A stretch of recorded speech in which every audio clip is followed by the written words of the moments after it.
Hi Pisces! Welcome po sa ating channel. At ito ang inyong daily gabay tarot reading for November 7, 2024. Please be reminded kung naka-resonate kayo, comment down. Kung hindi ka naka-resonate, ibigay niyo po sa iba kasi general reading po ito. This is for you Pisces ngayong November 7, 2024.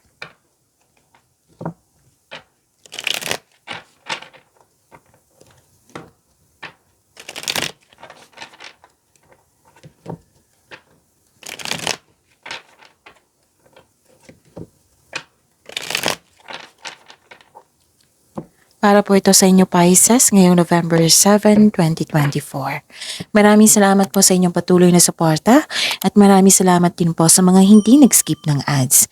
Gamitin ang reading na ito bilang gabay lamang sa mga hindi pa nag-subscribe, subscribe na po kayo at click bell notification para malaman nyo na may bago tayong video. Para sa mga gustong magpa-reading po, may lumabas dyan sa screen nyo ngayon. Panoorin nyo po at sundin ng instruction. Calling the attention sa mga suki ko dito na Pisces, open na po inyong monthly gabay tarot reading for November 2024. Monthly gabay tarot reading nyo po. So, may 6 months from now reading tayo at love life reading po.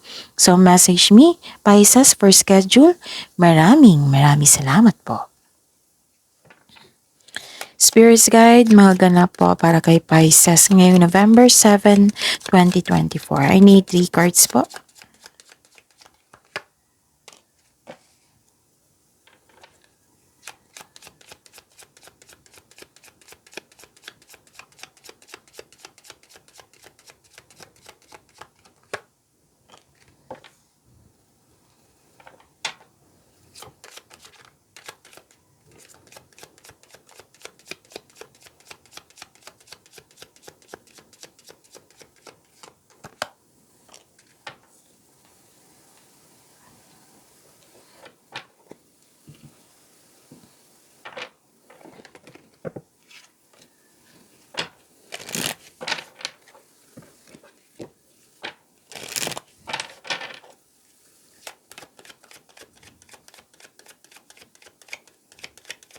Spirits Guide, mga mensahe niyo po para kay Pisces ngayong November 7, 2024. I need 2 cards po.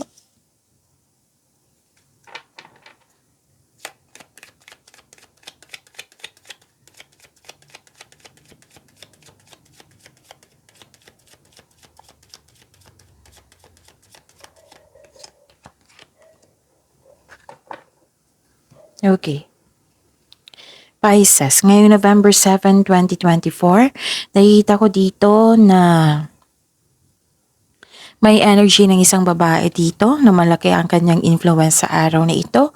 Pwede siya yung nagbigay ng sakit ng ulo sa inyo or nagbigay ng tulong. Or nagbigay ng happiness. Love is blooming. Wow, love is blooming. You're giving yourself, you're giving time for yourself. This is, self-love. Pwede din na may ganap na romance, attraction, affection, and may nakita din ako malakas yung intuition mo ngayon, mas lumawak yung ambisyon mo sa buhay, nag-update ka kung saan ka na sa goal mo sa buhay, at nakita ko rin dito na mataas ang inyong intuition, right? Nakita ko rin dito na may nalaman kayo na isang tao na hindi totoo sa inyo. Okay? So, ang mensahe po, you are being gifted with blessings of happiness and peace. Wow! Pisces, and you deserved it. Binigyan ka ng gift ng universe. Blessings of happiness and peace. Wow! I-claim nyo to? Pisces. And the choice is clear for you now. Follow the wisdom and truth you feel in your heart. Be true to yourself. And nakapag-desisyon ka na with clear intention. Basta buong buo na yung desisyon mo dito. May best choices dito. Okay? Spirits Guide. Ano po yung energy ni Pisces ngayong November 7, 2024?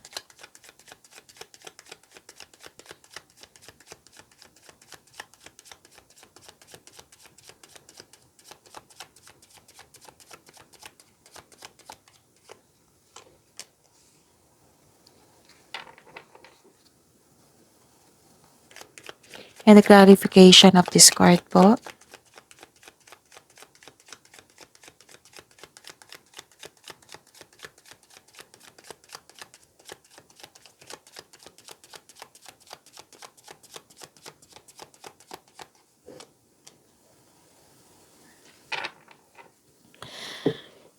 Sa mga may oras po dyan, kung gusto nyo po, panoorin nyo po yung last 4 days Kabay Tarot reading nyo po. Like for example, napanood nyo ito ngayong November 7, 2024. Panoorin nyo po yung 6, 5, 4, 3, yung sunod-sunod na date po. Kung may nakita kayo or narinig kayong repeating message, meaning to say, pinupush ng cards na kailangan yung malaman, kailangan yung bigyan ng atensyon. Kung maaari po, bigyan nyo po ng solusyon at aksyon. Remember Pisces, at the end of the day, alam mo na ikaw lang taong may kakayahan at responsable na gumawa ng sariling mong katotohanan at kinabukasan. Okay, Pisces, ano yung energy mo ngayong November 7, 2024? Okay. Nakikita ko dito, Pisces, na bakit in pain ka dito, Pisces? Nagkaroon ng sadness? Pwede din may ganap na expansion, collaboration. May naulit na nangyari, oh. Pero sa ngayon, binigyan mo yung sarili mo na embrace yung sadness, at sakit na katotohanan. This card tells you, listen, Pisces, this card tells you to accept and free yourself from sadness and pain. Pagalingin mo ang iyong sarili at palayain mo ang sarili mo. Okay? Pagalingin at palayain ang sarili mo. So, heal yourself. You must process the loss and allow yourself na i-heal kung gusto mo mag-move forward in a new direction.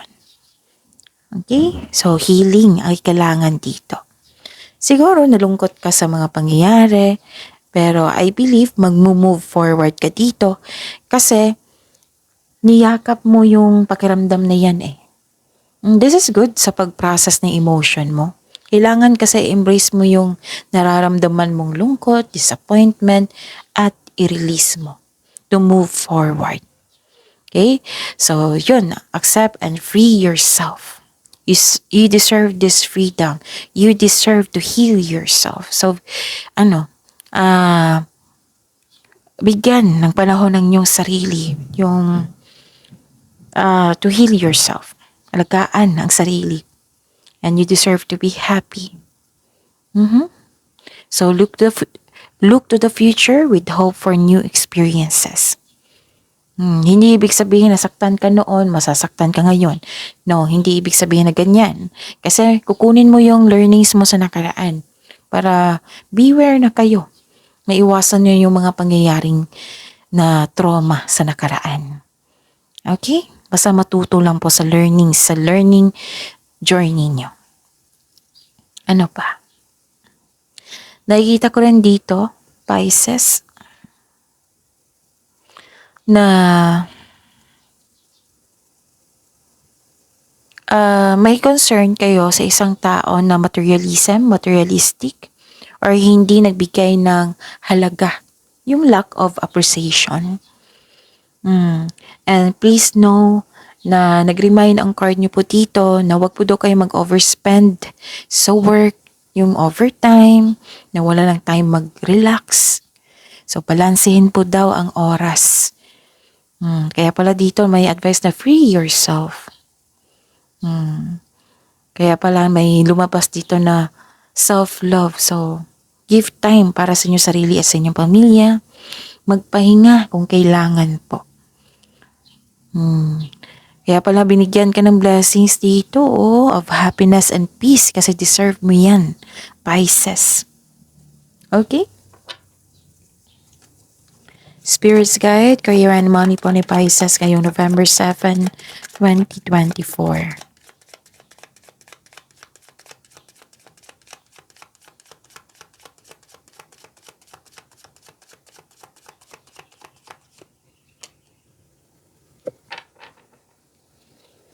And the clarification of this card po.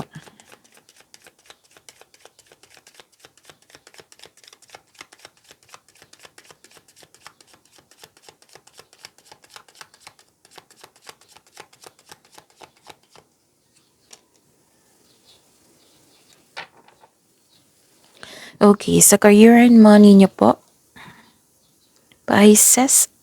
Inom muna ako ng tubig, saglit lang po.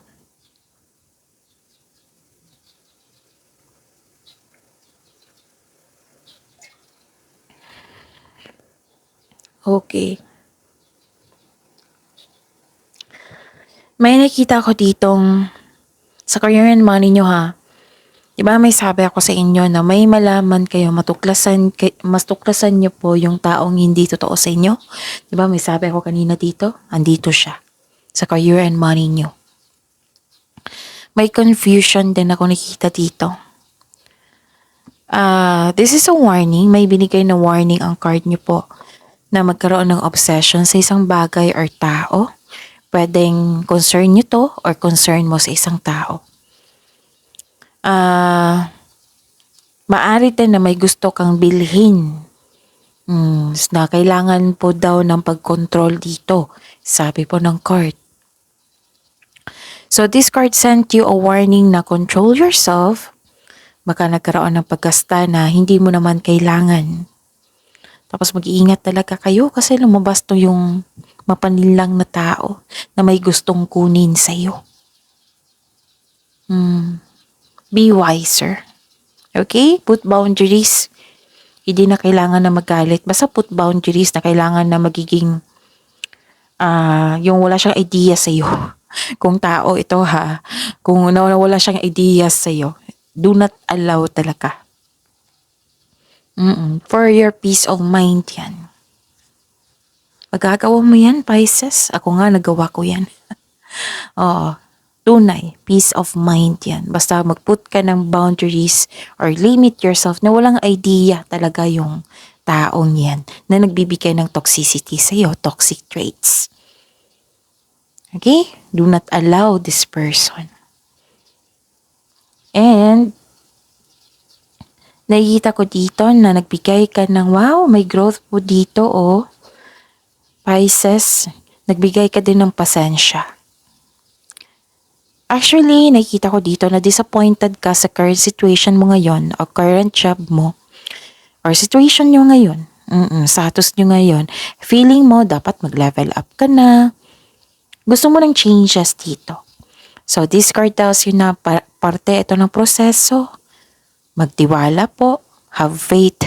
Patuloy mo lang ang pagsisikap, pagsisipag sa trabaho dahil tsak naman ma-achieve mo yung gusto mong posisyon o kasaganaan.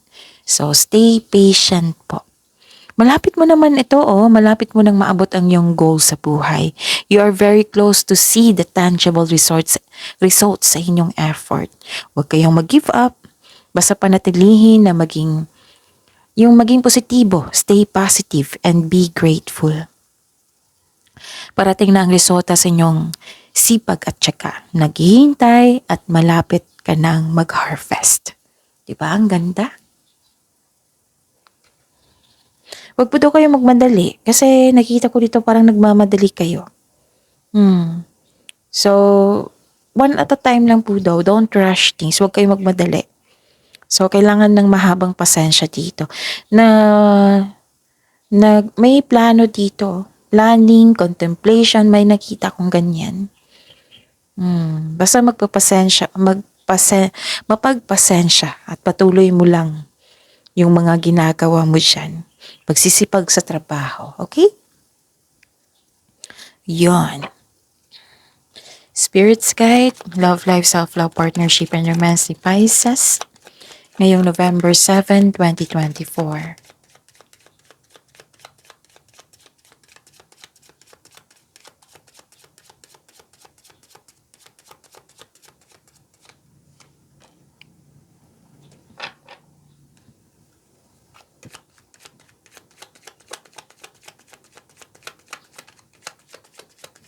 The clarification of this card po.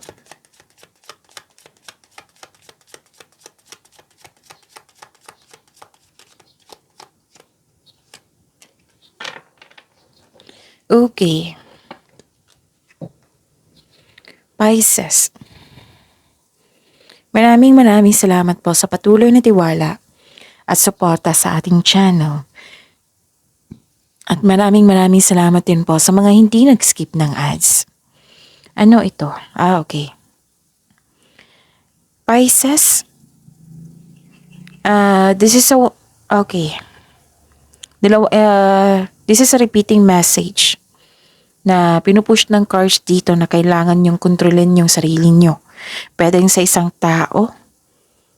Okay? Pwedeng nagkaroon ng obsession sa isang tao, sa isang bagay.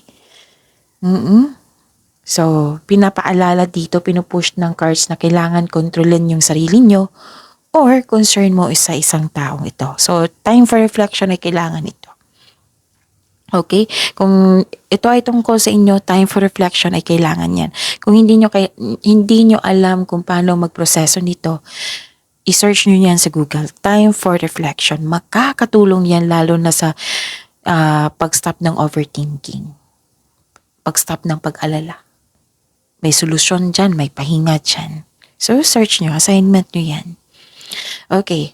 Kailangan mong mag-reflect dito. Baka kasi may pastime ka na maaring maging bisyo, kaya reflect kung ano ito para maiwasan ito ng maaga.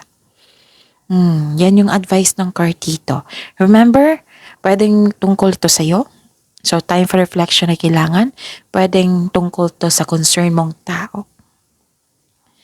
And may nakita ko ditong toxic connection sa isang tao. Nagkaroon kayo ng unhealthy connection.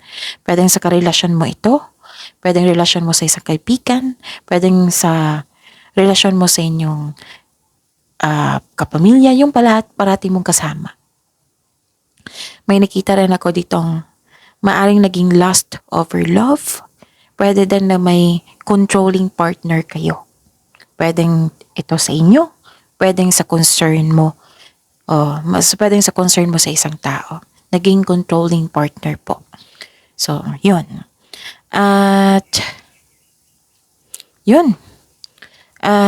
ano pa? Nakita ko rin dito na you're walking away, nag-move forward ka. This is good. Kasi nagkaroon ng toxicity, right? May bagay na may nangyari na kailangan ng changes. You're moving forward. You're walking away. You're walking away from a relationship. Pwedeng sa partner mo ito. Pwedeng sa isang kaibigan. Sa isang tao na parati mong kasama. Or sa pamilya mo.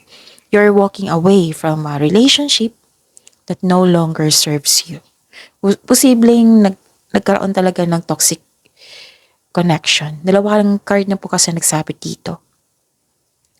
Kaya nagdesisyon ka na iwan ito. So, yun. Ready ka na dito eh. Ready ka na kasi na-realize mo walang nangyaring growth.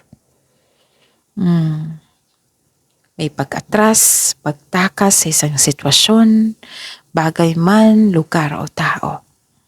I-release mo ito kasi hindi ka na masaya, walang nangyaring growth, kaya umalis ka. So, hindi kasi tayo magkakaroon ng growth kung magstay tayo sa isang bagay, sitwasyon, or tao na hindi tayo masaya. Yes, this may feel distressing sa ngayon, pero wag mong hayaan na makulong ka sa kalungkutan ha. Sabi ng card, wag niyong hayaan talaga. Free yourself. Kailangan mo ng action para magkaroon ka ng freedom. Okay? So this is an action. This is movement, transition. Be true to yourself. Bibigyan ka ng blessings. Ang ganda. Blessings of happiness and peace. So yun. Pagyamanan niyo yung blessings na binigay sa inyo. See you tomorrow. Pisces. Please like, subscribe, and click the button for notification para updated pa kayo sa daily tarot reading natin. Maraming salamat po.